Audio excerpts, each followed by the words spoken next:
What's up, family? Gerald the Bossman here. You're tuned into the Bossman Show on AM 1010, AM 1430, 1055 The King. Let the King out at 105theking.com and the Bossman Show at bossmanshow.com. Hit me up on Instagram, The Bossman Show, Twitter at Bossman Show, and Facebook, Bossman Show. It's the Bossman on your radio. Listen to the Bossman Show with your host, JR, Saturdays at 9 a.m. right here on AM 1010, The King. BS3 Network, changing the way you watch TV. Yes, BS3 Network, changing the way you watch TV, covering content and hot topics from A to Z, sports, music, society and culture, movie reviews, you name it, we have it. Check it out on bs3network.com or check us out on Roku, BS3 TV on Roku, as well as check out your favorite podcast on all podcast platforms or Spreaker.com/BS3 Network. You are now tuned to BS3 Network. All right, folks, back on the Bossman Show here with assistant coach for the Portland Trail Blazers out of the Western Conference, Ronnie Burrell on the Bossman Show. Ronnie, man, how are things out there in the great Northwest up there in Portland, my brother? No, we're doing good, man. We just had another long day at training camp, so this is day 2. You know, new looking team, new looking staff, and it's beautiful, man. I'm just grateful. One of the main things about me, I tell everybody I speak to, I'm grateful to have this career going. You know, so far, I'm grateful for the industry I'm able to work in. I'm just happy to be here. I'm a happy to be here kind of guy. You know what I mean? So I don't take a day for granted, man. And today was another one. No, I'll tell you offline, one of my good friends from Montclair, New Jersey, man. So for you, man, coming from Montclair, New Jersey, did you ever envision in your mind having the great career you had as a player overseas? Didn't have a sense of Long Island Nets real close to home, and now you in Portland with Chauncey Billups and what he has built out there with the Blazers now. Yeah, no, I'm originally from North Jersey, Montclair High School, Essex County. You know, and it's funny. I was one of those young guys who was kind of under the radar. I was a decent player. You know, had a couple of scholarship offers at school. I never left the tri-state area, man, until I went to college. You know, so I'm always so appreciative of the game because it's given me my the vehicle of my education, the vehicle of me seeing the world growing up. So now I just consider myself a citizen of the world, man. So I'm not really surprised. I'm living here in the Pacific Northwest for the first time. I'm going into year 2 in Portland, but I've been all over the world, because of this game. And so I'm just fortunate, man. It's been an interesting journey, but that's what the game can do for people like you and I, Man, what you said, brother, because I can only imagine, like for me, growing up in the west side of Atlanta, I never would have imagined where this game is taking me on my radio side. Player-wise, I wasn't good as you, of course, but, still been around guys who I've known, grew up with, seeing my friends like Jonas Hayes, have be the head coach, Sharif Abdur-Rahim and God rest his soul, Amir. So it's like all those guys who I knew as a kid, grew up with these brothers, and then some become head coach. And then me, I'm in the media. Then my dad was a head coach in high school, but you know what? I don't lose games on the radio side, brother. I'm always happy. Hey, man. But look, that's one side of sports that I know. I know my lane. I know my lane. I was a player. I transitioned into coach, and I wanted to work in front office a bit, man. But what you guys do, it takes a special character, man. So, a special gift to gab. That's not my lane. I enjoy doing these things, though, just to share my story, man, and meet new people and kind of expand my own horizons, So I get a lot out of doing this as well. No doubt, bro. And what, bro, like I said, I love the game of basketball because it's so much to it, man. And like seeing these young brothers develop and figure it out, especially for you coaching in the G League, where young men trying to get to the big roster, and talk about just seeing the growth in players, man, and how you can help them get there because you played overseas at a high level and help them know what it takes to be a player and get to where you want to be. Right. Well, that's my personal give back part of this. That's what I get out of it is helping guys that was like myself. I've been to mini camp. I played in the summer league. Tried out for teams. Had different agents. Did my whole bid in Europe, trying to make it to the NBA. You know what I mean? And during a different era, when the G League was the D League. When the contracts weren't the same, when the opportunities weren't the same, there were no affiliate teams. It was a much different era then. I'm not an old guy or anything. I'm 42 now. But, when I came out of college, we were still sending VHS tapes of your games to the teams. And I'm talking about mailing them to Europe to get. It was nobody watching you on Synergy and things like that. It was word of mouth. It was, playing in front of eyes. It was exposure that these guys now have access to all of that. You know what I mean? So I try to give these guys a piece of my story. And that's what really, made the G League fulfilling for me. I would have 100% would have been one of those guys trying to get an Exhibit 10, get a two-way, try to get into camp, all of those things, So it was good to have experienced coaching guys that were like myself, you know what I mean? And that was the vehicle to allow me to learn just the NBA, you know what I mean? 100%. 100%, bro. Like, fulfilling, man. It's fulfilling because I've had, I get to talk real to those players. yes. I'm like, man, I was you. I was you, man. This is what it's going to look like for you. When you go to camp, this is how they're going to treat you. You know what I mean? And some guys need to hear that, man. I don't believe in fake coaching. No doubt. You played for a dude that don't believe in Fran McCaffrey, UNCG. I know how intense he can be and how he was back then. So kind of let the people know how Coach Fran was. And they probably don't know him for hours. And now he's getting back in the Ivy League. But talk about him playing for him at UNCG, how tough it was to play for him, but how he made you a better player and a better man off the court. Hey, I owe him almost everything basketball-wise. I've had a lot of role models and figures and important coaches, man. But we speak all that. I haven't spoken to him in probably a couple of months since he got the job at Penn. So I'm glad you reminded me. He's due a call from me. I always check on him. I owe him a lot, learned a lot from him. But yeah, he was highly intense at that point. This was between 2001 and 2005. I played for him. He has a bit of an old school intensity to him for sure. That's natural. It's not fake. That is how he coaches. That's how much he believes in what he's doing, how much he knows, and how competitive he is. You know what I mean?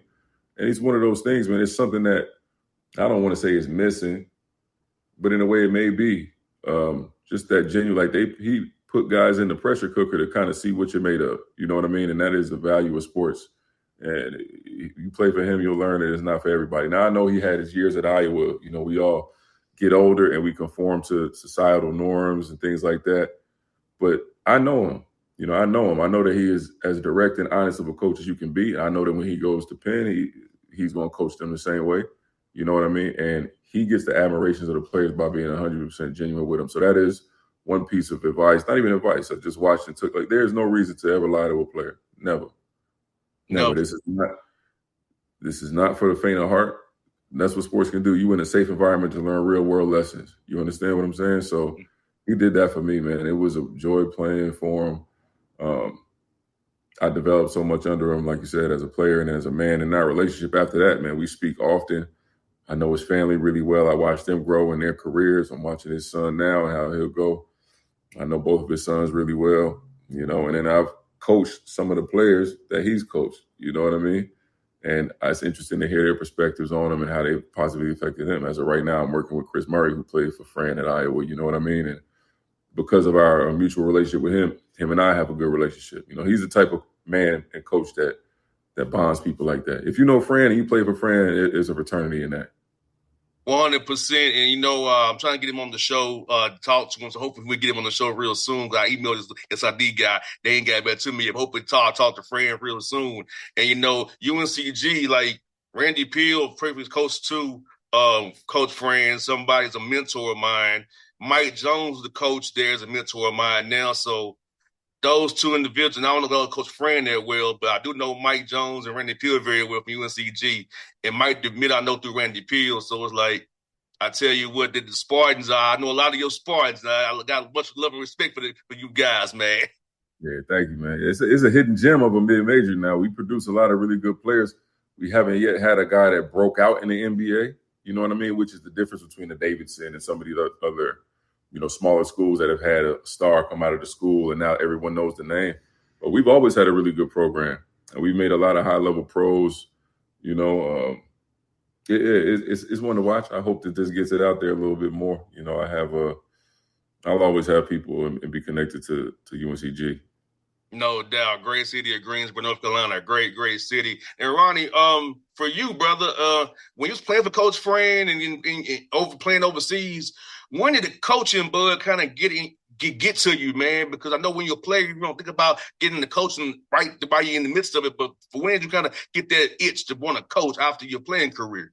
Yeah, it came later for me. It was after I was done playing. I was never a guy that, as a player, was like, when I retire, I want to coach. I'd never said that one day in my life. I had a couple goals when I was retiring from playing in Europe, was that I wanted to stay around the game. For me, European basketball is tough. It's tough on your body. I didn't want to get back on the court at all. I didn't want to get back on the court, so I thought I wanted to be in the front office. And I come from a family of teachers. My mother is a teacher, family academic. My brother is. I always wanted to go back to school and get my master's. So that was my only goal. Like, look, man, I'm gonna go back to school, get my master's, which I did, and I did it as a grad assistant at Florida Atlantic. And while I was there, they let me coach. I had to coach, essentially. That was how I earned my keep, I had to coach. I'm on the court with the guys, working them out, etc. And that's when it kind of hit me. That's when it hit me. I spoke with another one of my mentors, another Georgia guy, Mike Curry, who told me, like, look, you'll fit perfectly in the modern NBA's player development system. You know what I mean? You're still in shape, you know the game, communicate well with the players, and it'll be a good opportunity for you to learn. And that's kind of when I decided, man, I am going to try to coach. I had that itch, and it also gave me, you still get to feel like you're competitive. You know what I mean? In a way that, and I don't know, I've never been in the front office, but I just like the actual, like, I'm out here with you. I'm on the court. I'm speaking to you, sweating with you. I did still miss that. I still do, and I realize I need that. That's my fuel. I'm so glad I didn't go any other route. Ronnie, you said a word there. I'm doing some volunteer assisting for Albany State down on the road in Albany, Georgia. So that's my way to kind of dipping my toe in, but I ain't really go full because I like my cushy radio job. I ain't gonna lie to you, but it's fun to still dip my toe in volunteer, still kind of get that itch and that edge. And so, I know what you mean, man. I'm kind of playing both roles right now, but I think I like the radio gig still a bit better right now. Listen, man, coaching, I'll tell anybody, if you got a job that you call cushy, that fits you and you love it, man, coaching is, you might want to just stay there, brother, because it's volatile, it's competitive, it's uncertain, it can be stressful, all those things. And then it's worth it. You understand? It's all those things first, and then you get it was worth it. Sometimes you feel like it's not, but that's just the nature of sports in general, man. And that's the thing that, ever since I was in college, we used to be a D1 athlete, playing overseas, the guys that played in the league, played sports, worked in these environments, you get conditioned to it. Ronnie's trying to, appease my father because, he's the coach in the family. Like, son, you have it in you. You know what you're talking about on the radio. You're talking about actions and different things on the radio. You might as well apply it. So that's why I can maybe kind of make a phone call. Say, if you need some help, I'm more than happy to come down and help and assist. So, but it's my pops, man, in the background. Okay, hey, man, this is a family business here. You need to get into it, son. Yeah, I hear that. See, I didn't have that, man. I was sidebar. I'm raised by my mother and my grandmother. I fell in the hoop because it was just, I grew up in Montclair, New Jersey, and we went to the parks in Bloomfield and Orange, and Newark has a bunch of schools. Everywhere's got a park. We got 3 playgrounds, and we played outside in, in the 90s and the late 80s and things like that. And I was tall. I just fell into it. I don't come from a basketball family or anything like that, so I was kind of on my own with it, and it worked out for me, man. 100%. I get a little jealous of like the coach's sons, like you guys already have a knowledge of, you a step ahead of the game already. Man, Ronnie, my father still charts games on his yellow legal pads. Mm-hmm. Yeah, see. And this dude in his 80s. Really? Yeah. I believe it. This dude in his 80s still doing it. So I go watch a game of my father. I'm getting quizzed the whole game. What action is that? What they doing defensively? I'm like, bro, I know what they're doing. Yeah. Now, some people are just wired that way, man. Yes. And that's wired that way. And that's Pops. He's wired that way for sure. And like this summer league, I was out there a little bit, man. I saw you coaching the team. So how cool was it for you, the opportunity to be the head coach of a summer league team and believe the Chauncey Billups organization has in you to take those young men who are competing for roster spots, exhibit 10s, G League team, and let them go out there and play the right way. And the first round draft pick he had come in as well. So I could spend it for you, man, to lead the summer league team this summer, brother. Yeah, no, that meant the world to me, man. It meant the world to me. It gave me an opportunity to contribute to the franchise in a way that I hadn't before, be in a leadership position that I hadn't been in before. It's just refreshing. I got to get out there and kind of do my thing, make mistakes, try out new things, and also, act out the plans that the franchise had in place for the players that we drafted, which is an important job. You know what I mean? And then at the end of the day, it's Summer League, man. That's a one-of-a-kind sports atmosphere that people – I think now it's no secret the NBA has built the Summer League into a global event. And then personally for me too, I've been to Vegas so many times that I don't even really enjoy the city. I enjoy the basketball part of it. I've been out there to network. I've been out there to assistant coach. I played in the Summer League. I've been out there to work camps. And this was my first time doing something new in Vegas this past summer, so that meant a lot to me. And I had a ball doing it. We had a great group of young guys, watching them working now in camp. Some of the guys that was with us, a lot of the guys that were with us are now have made strides since that month of July up until now. So I know that was meaningful for them. I remember how meaningful it was to me. And then those guys get an experience, it's a once-in-a-lifetime experience to get to play in NBA Summer League as a guy fresh out of college or whatever the case is. Man, you must be reading my paper over here. I was going to ask you about the guys whose games kind of improved from July with the Summer League team and there in camp, and asking about some guys who popped for you and how beautiful it is to see young men games grow and develop from July to now, knowing they've been putting in the work to get better and doing it, being professional about their craft.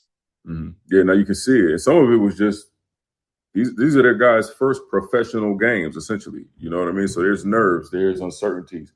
So they got that out of the way. Now these guys are going into vet camp now.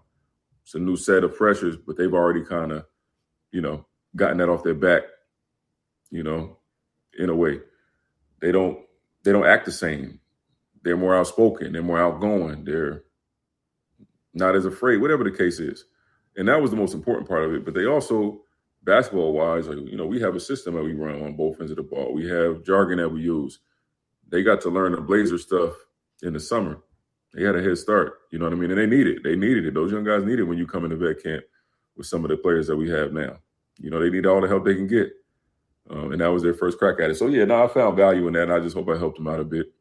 No doubt. And how cool is it to have Damian Lillard come back to be the vet for those young guys and help them know what it means to be a pro, how to take care of themselves on and off the floor, because having the right vet in our locker room is important to a young team on the rise like you all, man. And I think it's very important. I'm glad he came back to home to the Blazers so he can really rehab himself and also help out the team in more ways than people can imagine than on the court. Yeah, no, it means everything. It means everything to the city, which is, you got to understand, I got to Portland last year. Damian wasn't here. And I got an opportunity over the last couple of weeks, really just last couple of days, to spend some time with him.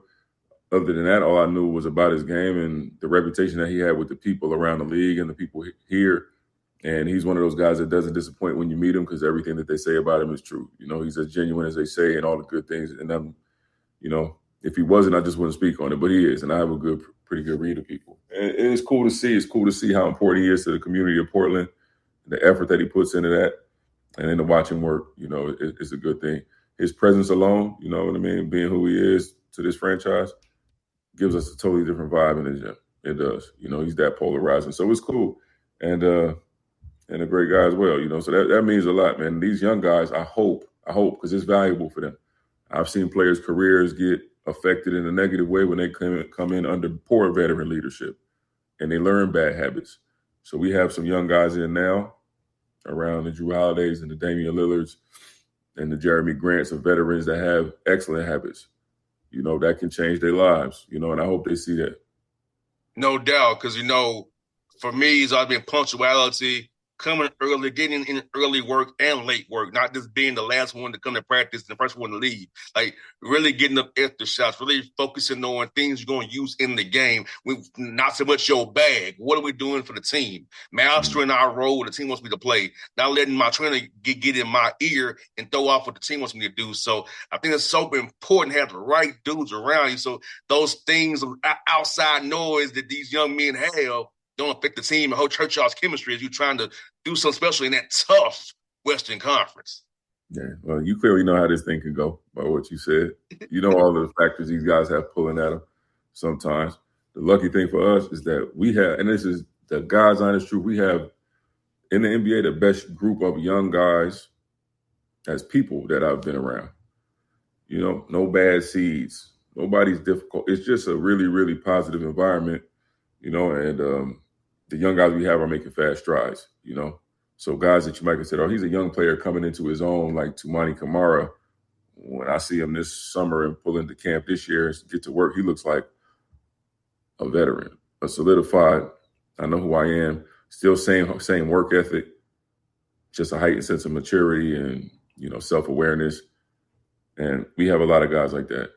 You understand what I'm saying? So this is a very unique NBA basketball team. We show like a togetherness and a connectiveness that's different than most places that I've been. No doubt. And talk about this, Ronnie, how important it is for Scoop to have head coach Chauncey Billups, a point guard, Damian Lillard, a vet point guard, all-star Hall of Famer, Drew Holiday, a champion, maybe a Hall of Famer as well, a gold medalist as well, to help him learn the point guard position in the NBA and him be better for being around these three great guards who can help him how to be a professional NBA guard the right way. You know what? That might be something to research because that goes without saying when you say it that way. But I don't know if there could be one who's extremely talented himself. Like, let's not get that twisted. Highly talented and a great young man. But he is essentially, like you said, being mentored by 3 Hall of Fame guards. I don't know if there's anyone that's ever had a luxury of that, you know, and if anybody deserves it, it's him. He's got a high IQ. He's a hard worker. He's mature. So I don't think there's anyone better to have that opportunity than he does, you know. And I don't know. His future could be so bright, you know what I mean? Like his ceiling could be so high. And, you know, I think he's just scratching the surface, man. He showed some flashes last year of what he can do. You know, at it when he looks his best, he is an intimidating guard. He's got leadership quality. You know, his shot is improving. He pushed the work in. This season could be a big jump for him. But at the end of the day, man, that Scoot is going to be around for a long time. And it's just essentially how high is he going to go? That's the type of player I think he is. How high is he going to go, you know? No doubt, bro. No, I agree with you 100%, man. I got you. You all the team I'm watching out for this year who can surprise some people in this Western Conference with what you got brewing out there. And I wanted for the young brothers out here who play in college basketball, playing overseas right now, from an NBA coach perspective, what do you look for in a player? What are the key qualities in a player you look for to want to suggest to Chauncey or to or Joe Cronin and those above you about who we should bring in, and we all had those meetings and offseason about how we can make this roster better? Yeah, well, see, that's the thing. It's not my job to suggest, but I do take part in pre-draft processes. I've done that at different places, and yeah, we get feedback and casual conversation. But as a coach, what you look for, what you want to coach. You understand what I mean? For me, there is a combination of the talent that has to be there to play in the NBA. At the end of the day, when you can mold a guy and a guy shows character, a guy shows toughness, a guy shows IQ, I don't really believe that there's a coach in the world that can install those things into a player. You know, you either have them or you don't. You know, so that to me, I look at before any kind of analytics or like if I work a guy out and you get one day with him before the draft and he shows competitiveness, engagedness, looks you in the eye, listens and executes what you say to the best of their ability, shows a care. You understand what I'm saying? Those things are the type of players that make up championship teams, you know? And that's essentially what we're looking for, correct? No doubt. A lot of talent in the world that, you know, will reach whatever. Talent can take you a long way, but it can't take you all the way. It can't take you all the way. If you look at the best superstars in the league, the blueprint is there, if you think about it. The superstars, the ultimately talented, the ones that win are the ones that care. You know, they all fun to watch and they all are amazing, but the ones that care are the ones that become greats, the ones that win championships, you know? So those are the things I look for more so than basketball details. Because there's a lot of good players out here, man. There's a lot of good players. You ain't never lied about there, bro. I got two more for you, brother. When you get a player in your program on this player development track, how do you go about getting a player to understand who they are as a player and trying to find out who they want to be as a player and get them to understand who they are right now as a player and what we can work on to make you where you want to be, but at the same time doing what's best for the team in the present? Hey, man, listen, you brought me back to my last answer and basically told me I missed a humongous point in the word and evaluating the guys if they have self-awareness. It's rare. And it's a very difficult part of coaching. If you have players that aren't self-aware, to try to get them to understand who they are and what we need from you. You know what I mean? It takes maturity. It takes understanding of the game. It takes some selflessness. And it's also, it's a character thing. It takes some humility. Not everybody has that. Not everybody has that.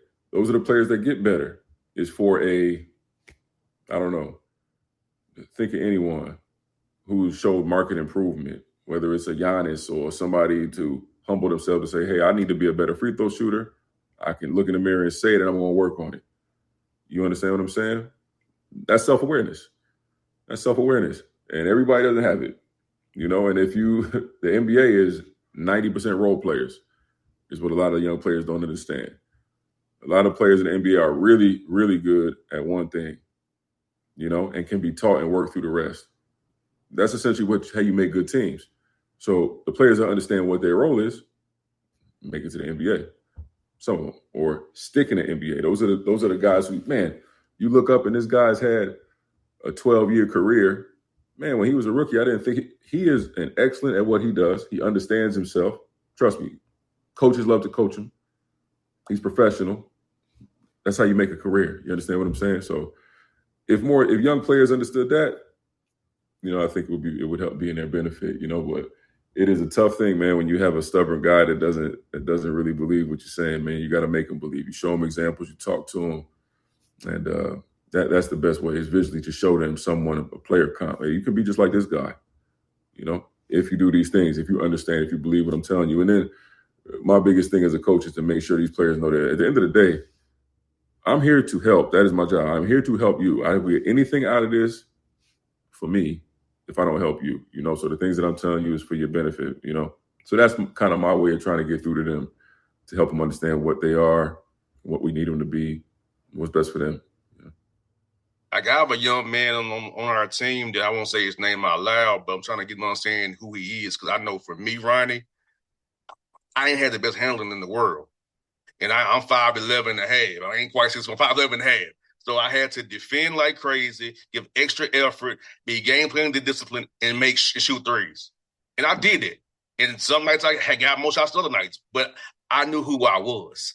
And maybe it helped because I had my dad as a coach. Maybe it helped me when my dad was a coach. But still, I knew what my role was: to make threes, defend like crazy, give effort, and be in my right spot, have game plan discipline. As a young man, I'm mentoring now who on our team. I'm trying to get them to understand, you're not a creator, buddy. Mm-hmm. You just need to make the right play, make the right pass, make the open shot. We don't need you trying to do all this. Make the simple play, buddy. So what you say is so profound, because I was a player who I had to be humble and accept who I was. I was a shooter and effort and defender. I wasn't doing offense, doing all those nice moves. I had to just shoot. If they could close out to me too crazy, pump fake and go. Give me a little quick jumper. I knew who I was, so I'm trying to give guys the same example for myself as well. I'll give you a tip to help you with him. If you can find a player that he likes, and this might be a stretch, or find someone who you think plays the right way that's really successful but plays simple, and try to get him to fall in love with simple is all right, man. You know what I mean? Simple will get it done. 100%. You kind of led me to my last point, Ronnie, on my list here. Any advice you have for young coaches out here? A lot of coaches listen to my show. So any advice for young coaches out here in NCAA overseas that's trying to grind and get better? Anything you want to let these young coaches know, man, to help them move up the ranks here? Yeah, no, I mean, we all in the same fraternity, so we know how to just keep plugging away. It's one of those jobs that can be kind of thankless for a long time until you feel like you get the right job. It can take your family all over the place. It takes you all over the place, but keep plugging away, because at the end of the day, it's my personal message is that we helping young men and young athletes. That's what the game is about, for the players. We have an effect on lives. Other than that, one thing that I was having a conversation with some of my coaches in Summer League was just get reps in making yourself uncomfortable. You know what I mean? Whatever you feel, we talked about self-awareness. So when I first started coaching, I transitioned from playing. Some people, if you was in coaching, you probably don't have this issue because you speak all day. That's one of your gifts. As a player, when you transition into coaching, now I have to learn. I haven't stood in front of a room and spoken since I was in school, right? So what I did was make myself uncomfortable.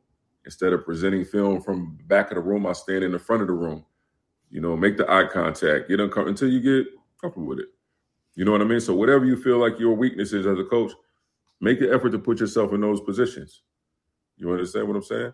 Mm-hmm. If you feel like you're a coach that doesn't have a background as a player or in player development and you want to get better at it, during the summer, I promise you it works. Go work out kids. Because if you can teach them drills, if you can teach them moves, if you can teach them how to be better shooters, those things work with the pros, the exact same things. But what you're doing is sharpening your tools by putting yourself in I never thought, I'm out here working with do it. A local play, don't charge them. Do it for you. Do it for them. You both get better at the same time. So that's the way I look at things that I do.